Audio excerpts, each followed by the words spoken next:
So we are going to look at secret societies. We are going to look at the topic of secret societies, not because we care about secret societies, but because we want to see more evidence for God.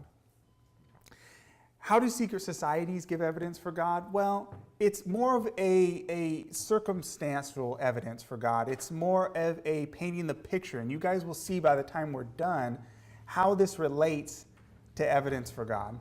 It's not one of the subjects that gives direct evidence, but it gives evidence that supports the rest of the evidence. And you'll see as we go along. So what are secret societies? Who rules the world? What's behind the people who rule the world? Here we see and get very familiar with this symbol of that G and the square and the compass. We're going to see that a lot as we go along. So the first thing we want to show is that secret societies are everywhere. And as we go through this presentation, we're going to stick to facts. We're not going to look at a lot of conspiracy theory stuff. We're going to look at simple facts that we can prove, and then we're going to see what these people believe. The first thing is that they are everywhere, and they're probably in your hometown. In every major city in America, you're going to have one of these groups. So here is the Welcome to Watsonville sign from the area that I'm from. And you'll notice something right on the Welcome to Watsonville sign. What is that near the top left? You see that? That is the Masonic symbol. Get a close-up there.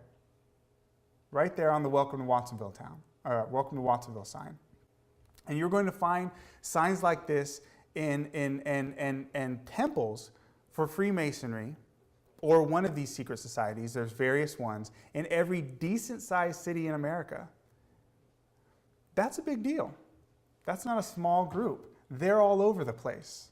So there's no denying, the fact that they exist and they're everywhere. Okay, that's the first point. Are they in high places?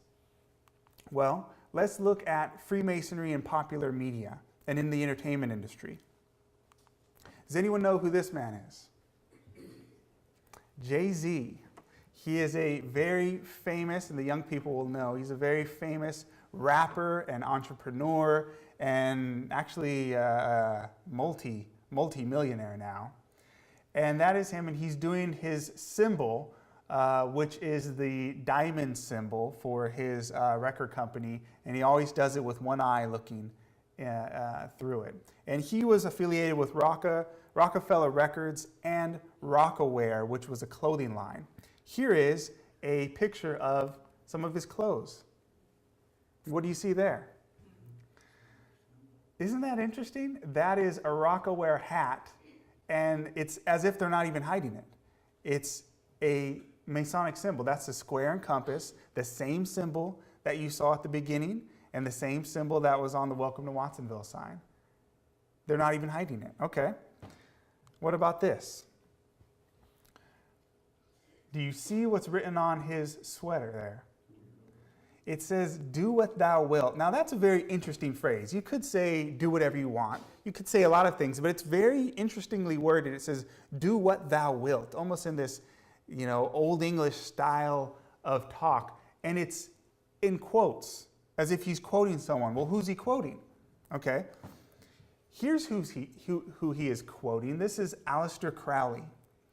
And Aleister Crowley is known, they did a documentary on him, and it was called The Wickedest Man. And he was a known Satan worshiper. And his philosophy could be summed up in one phrase: do what thou wilt. He said that was what should govern your whole life. So do whatever you want. So if you feel like robbing and murdering or what, do whatever you want. Then that's the Satanist philosophy. And so the book that was written about him was called Do What Thou Wilt. And JC has this quote on his sweater saying, "Do what thou wilt." Now you could say that's a coincidence, but Jay-Z is not the only person in the entertainment industry to reference his admiration for Aleister Crowley.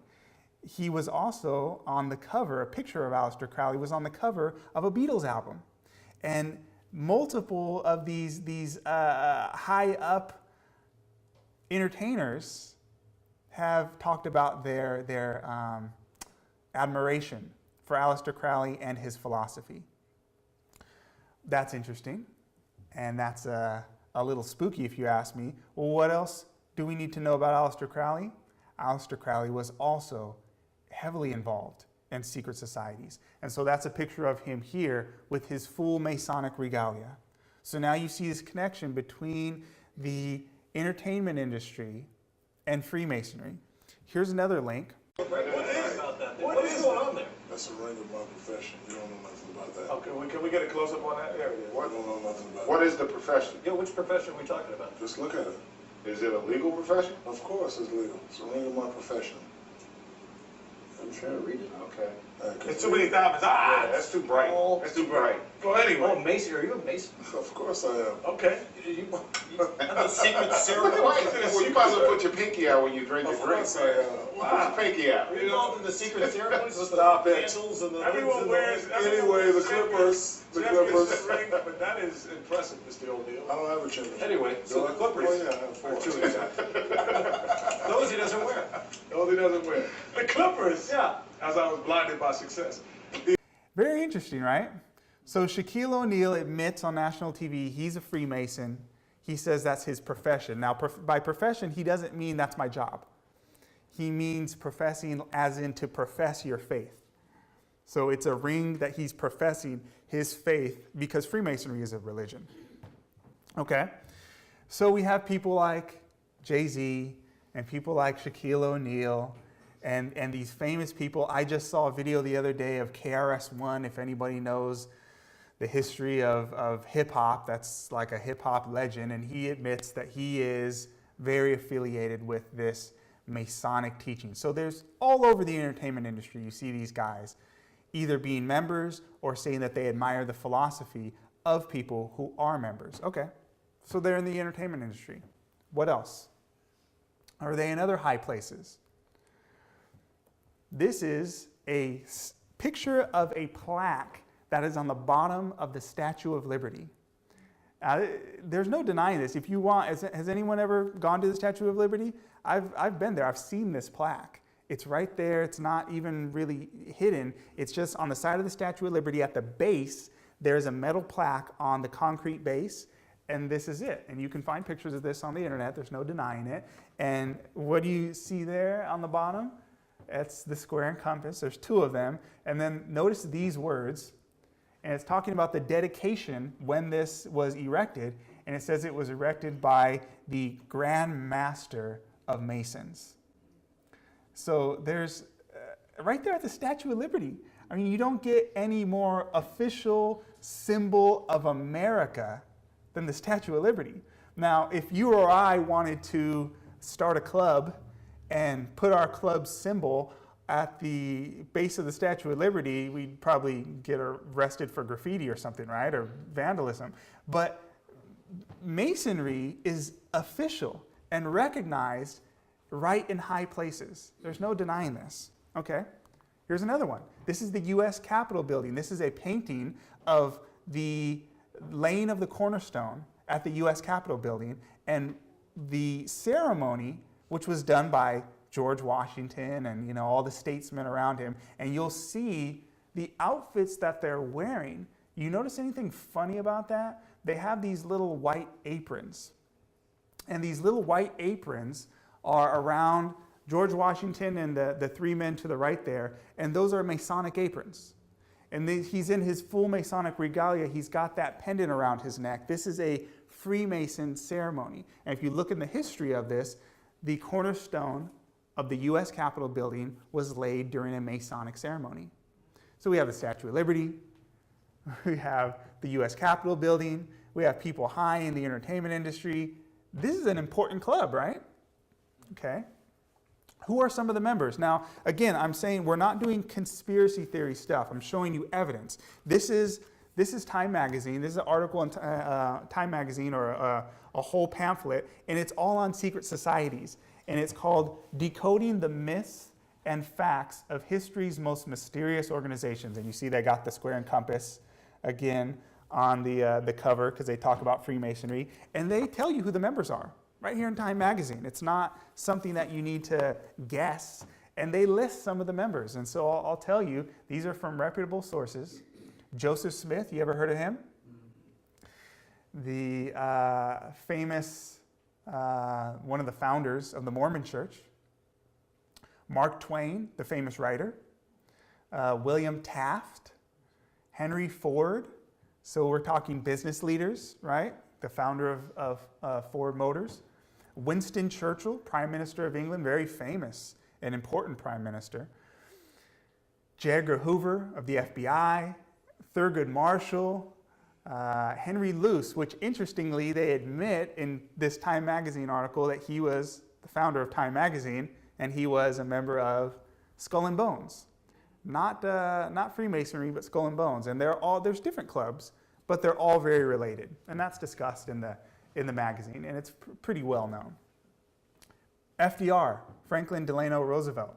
You ever wonder about that weird symbol on the back of your dollar bill with the pyramid, and then at the top of the pyramid there's a eye, and it looks like an eye and a diamond, just like kind of like Jay-Z when he does that symbol with the eye inside. Well, who put that symbol on the dollar bill? FDR. And FDR, according to Time Magazine, was a Mason, and he puts this Masonic symbol on the back of our $1 bill.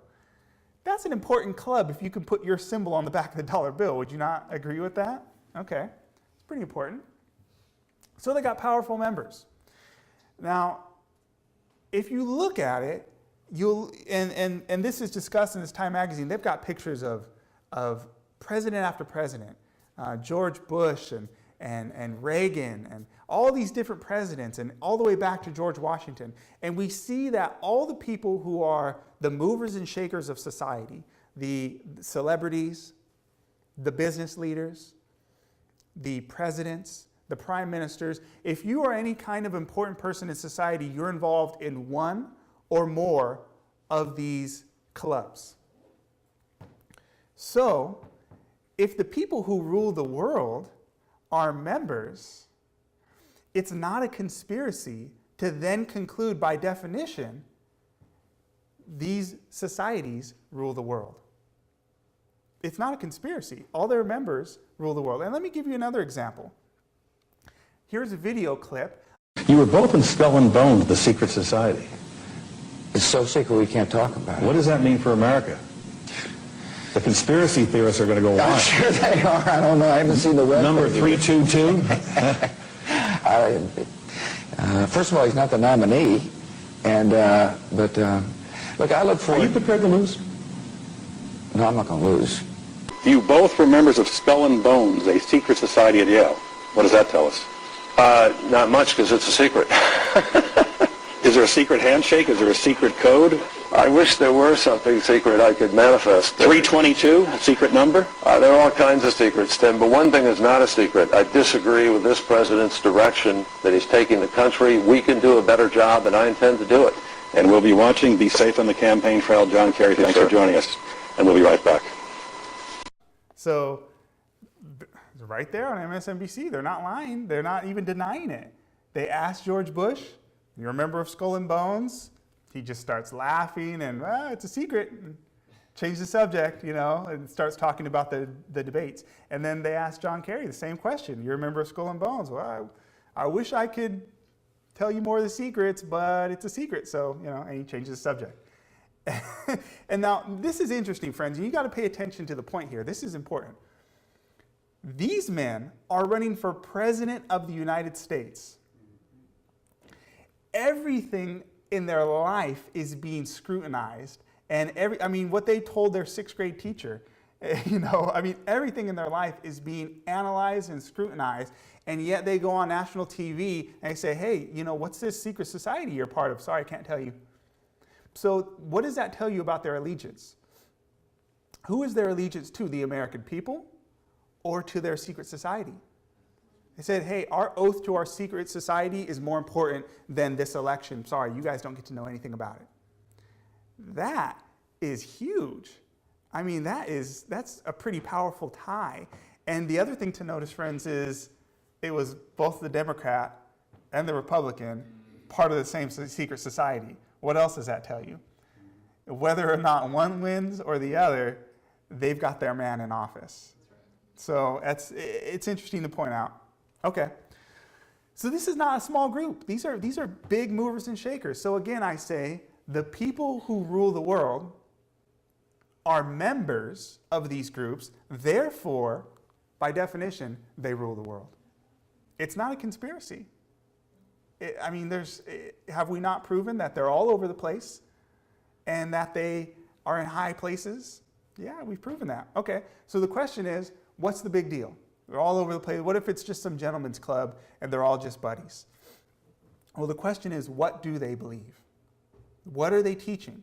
What is so important that these men will not divulge their secrets?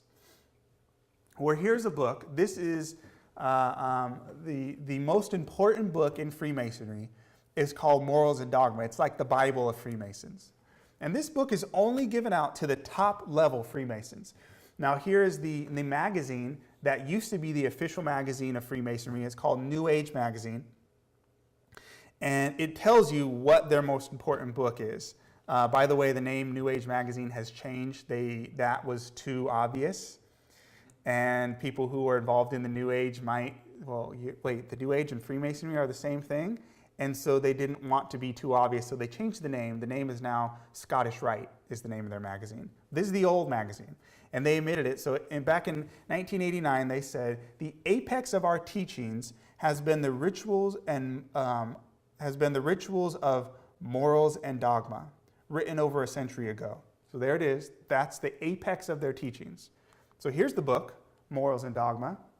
And what does it say? Now again, this is a book that you can only get if you are the highest level of Freemasons. But a few have gotten out there. And there's a few people who have gotten a hold of these books and have shown what they actually teach and have photocopied the pages. So you know this is legit. This is what these books say. Here's what they say. Morals and Dogma, page 321. Lucifer, the light bearer, strange and mysterious name to give to the spirit of darkness. Lucifer, the son of the morning. Is it not he who bears the light, and with its splendors intolerable blinds feeble, sensual, and selfish souls? Doubt it not. So, Morals and Dogma has some very nice things to say about Lucifer. That's interesting. Here's another quote. This is from Albert Pike, who was the same man who wrote Morals and Dogma. Very important Freemason. And he said in 1889, at a council of the highest Freemasons, he gave an exposition of the doctrines and belief, and he stated this: that which we must say to a crowd is, we worship a God.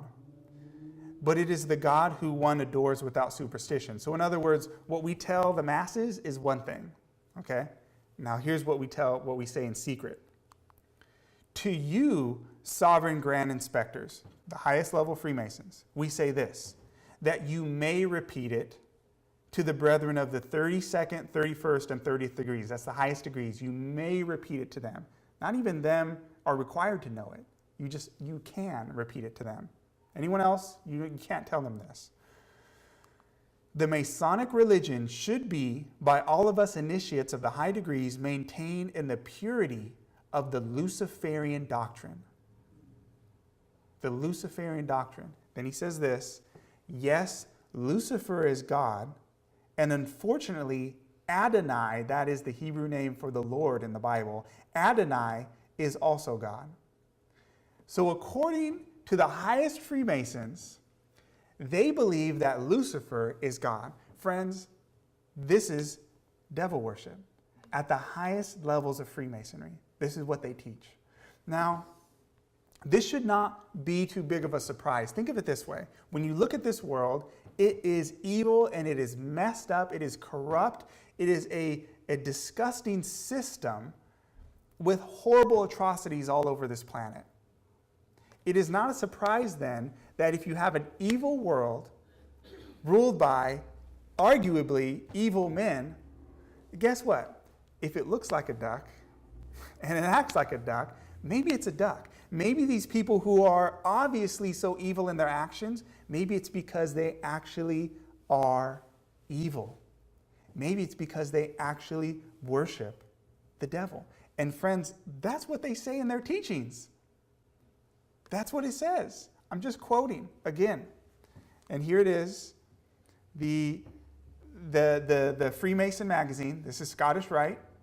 And what do you notice on the cover there? There's a book. That's Morals and Dogma, right on the cover of Scottish Rite. And again, they said the apex of their teachings is Morals and Dogma, written by Albert Pike. Here's another quote.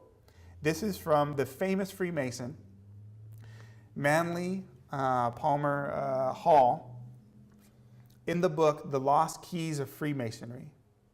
And he said, when a Mason learns that the key is the proper application of the dynamo of living power, the seething energies of Lucifer are in his hands. So question, do Freemasons want to get the power of Lucifer in their hands? That's their goal. These people want to be God, just like Lucifer wanted to be God.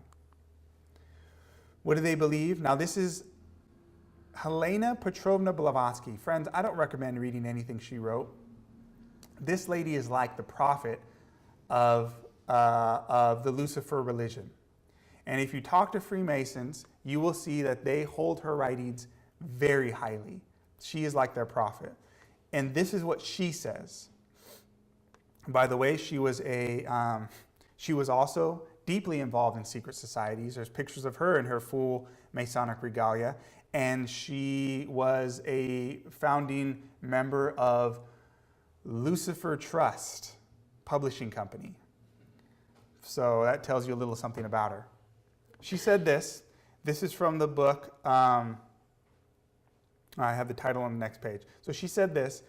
Lucifer represents life, thought, progress, civilization, liberty, independence. Lucifer is the Logos. That's the Greek word for the Word. That's how you refer to Jesus in the Bible. You say, no, that's Lucifer. You see that? The serpent, the Savior. She's calling the serpent the Savior. They're worshiping Satan, friends. It's very clear. Here again is from Morals and Dogma. And actually, I think that previous book, the title got cut off. That's Isis Unveiled, I believe. Here's again from Morals and Dogma. The blue degrees, that's the lowest degrees of Freemasonry. Remember, the higher degrees are the only ones who know really what's going on. And friends, by the way, I'm not talking about your average run-of-the-mill Freemason.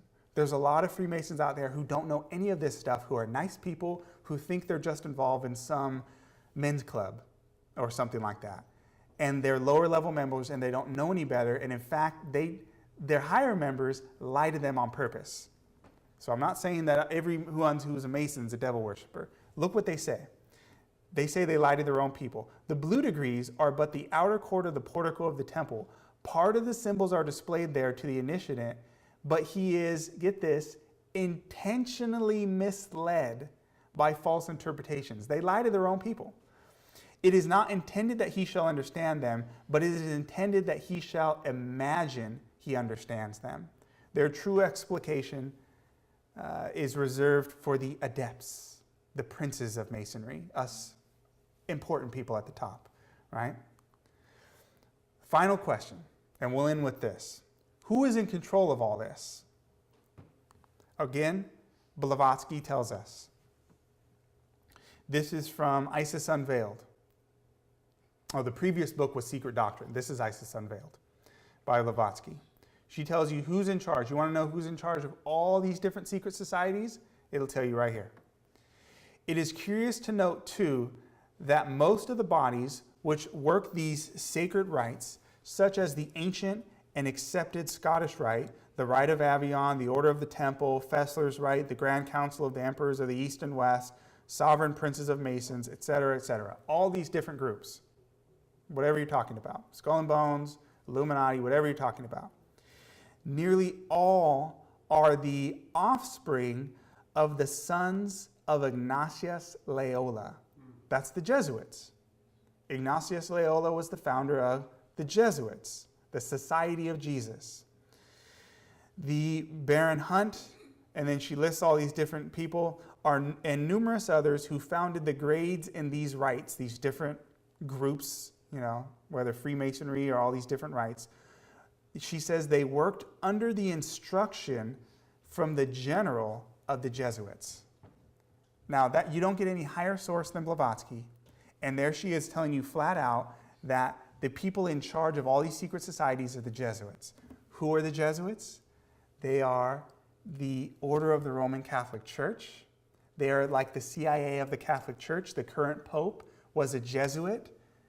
And these guys control all the secret societies. So how does this prove the Bible? Think about this for a second. Revelation, we've already learned who the Antichrist is. We learned from Revelation that it is the woman, the Catholic Church, that rules over the kings of the world. Well, how does she do it? Blavatsky just told us.